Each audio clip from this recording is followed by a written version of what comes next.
At Berkeley, 2013 documentary feature from Frederick Wiseman.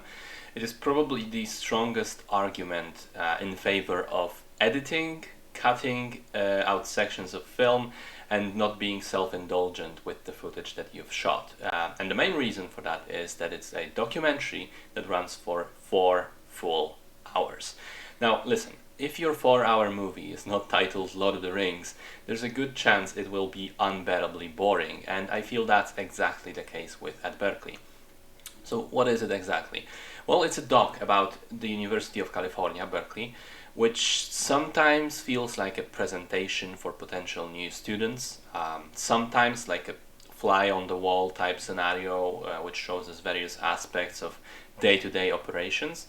And then there's a section in the 3rd and 4th hour of the film, which sounds ridiculous, doesn't it?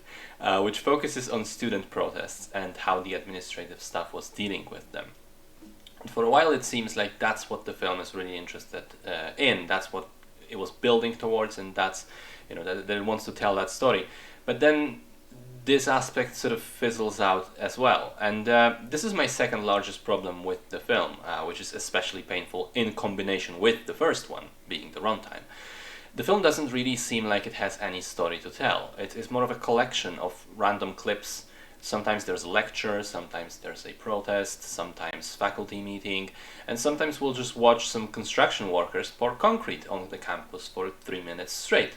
Now, I will admit, there are sections of it which piqued my interest. I especially liked the open discussion in class right at the beginning of the film.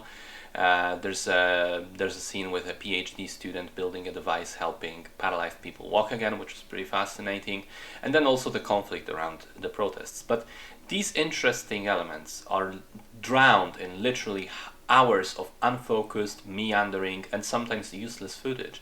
Especially the faculty meetings and the administrative stuff really feels like the director just decided to use every minute of footage that he shot and not cut anything out.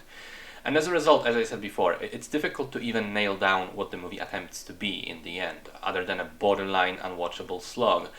There is really no reason why it should be as long as it is, and because of that runtime, combined with the lack of a streamlined narrative, I think I won't be recommending this to anyone.